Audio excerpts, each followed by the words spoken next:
በምን ደስ እንዳለኝ አሁን እነግራችኋለሁ። ንገረን። ችግር አለው? እኔ እኮ መጀመሪያ እንድንጫወት ስለፈለኩኝ ነው። ምንድን ነው? ቆይ ይኸውላችሁ ምን መሰላችሁ?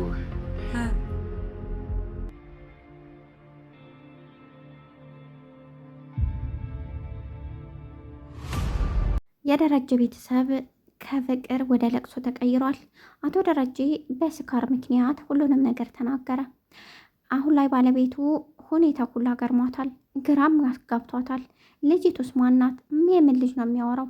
በሌላ በኩል ደግሞ አቡጌ ሁሉንም ነገር ለመስማት አባቷን ለማወጣጣት እየሞከረች ነበር። በዛ ታይም ግን የደረጀ ሳቅና ጨዋታ እንዲሁም ቤተሰቡ በደስታ ነበር። ወደ ለቅሶ ግን ተቀየረ። አሁን ላይ ደረጀ ሚስጥሩን በስካር ምክንያት ሁሉንም ነገር ዘግዝኮ አውጥቷል። ቤተሰቡ በለቅሶ አቶ ደረጀ በደስታ ራሱን መቆጣጠር አቅቶት እውነቱን ተናገረ። ደስታው ሳበቃ ወደ ለቅሶ የተቀየረው የዳጣ ቤተሰብ ዳጣ ለማስቆም ፈልጋ ነበር።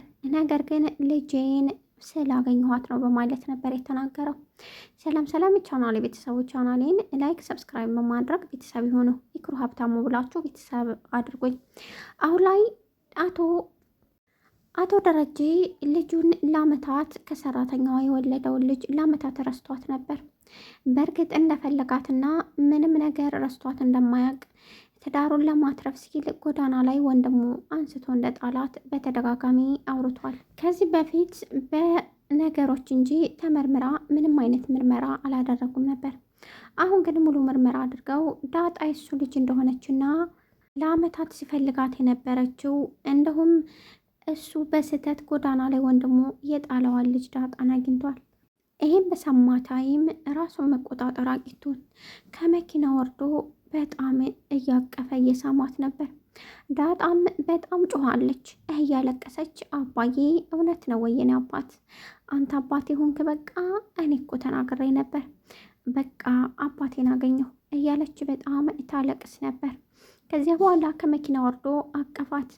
አባትና ልጅ በናፍቆ ሲሰቃዩ ቆይተው ለ20 ዓመታት ከዚያ በኋላ ዛሬ እውነት እናትና አባትና ልጅ እንደሆኑ የሚያስመሰክር ዲኤንኤ ምርመራ አደረጉ።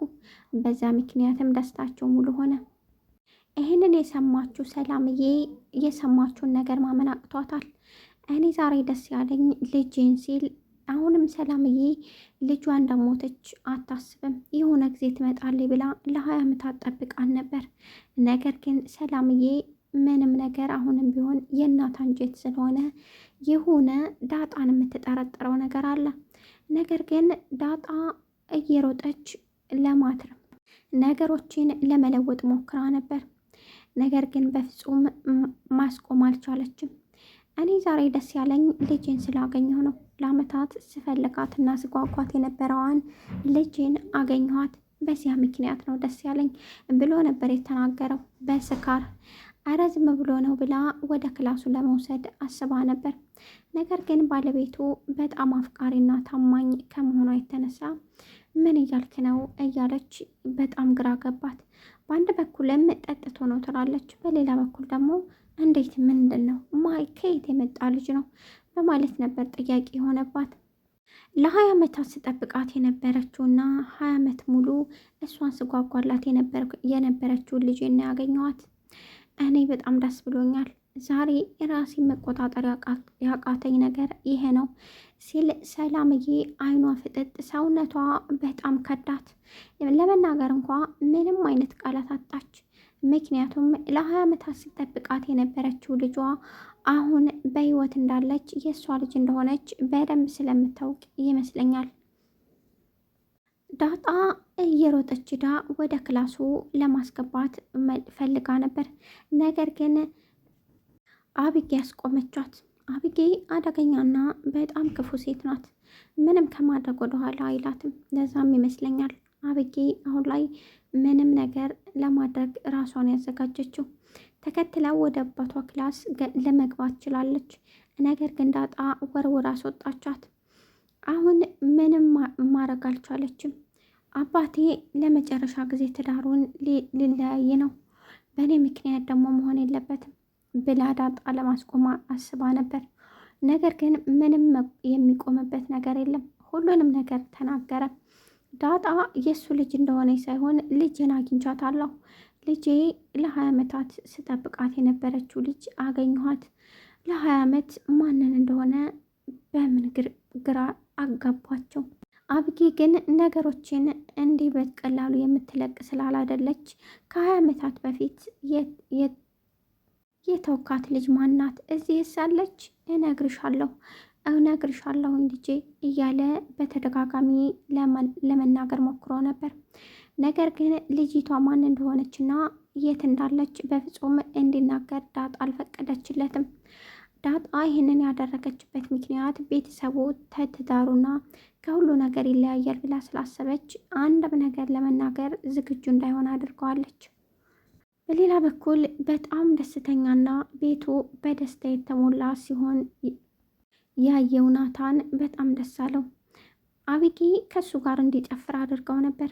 ነገር ግን የምታደርገው ነገርና የምታደርገው እንቅስቃሴ ለባህላችንም ሆነ ለአንዳንድ ነገሮች ጥሩ ስላላደለ ትቷት ወደ ቤተሰብ ማጨብጨብ ጀመረ። አቢጌ አንድ ነገር ከያዘች አትለቅም። ለዛም ይመስለኛል አሁን ላይ ምንም ነገር አደርጋለሁ እውነቱን እስከምደርስበት እያለች አንዳንድ ነገሮችን ጨብጣ ነው የምትይዘው። በዚያም ምክንያት ለእሷ ምንም ከባድ ነገር አልሆነባትም። አባዬ ምን አስቦ ነው እንደዚህ ያለው? ከ20 ዓመት በፊት ከሆነ ከእኔ ለጥቃ ያለች ልጅ ናት ማለት ነው። ይህ ልትሆን ትችላለች። እሷስ ማናት? ምንድናትስ? የሚል ጥያቄ በተደጋጋሚ ሞከረች። ነገር ግን ምንም አይነት ምላሽ ማግኘት አልቻለችም።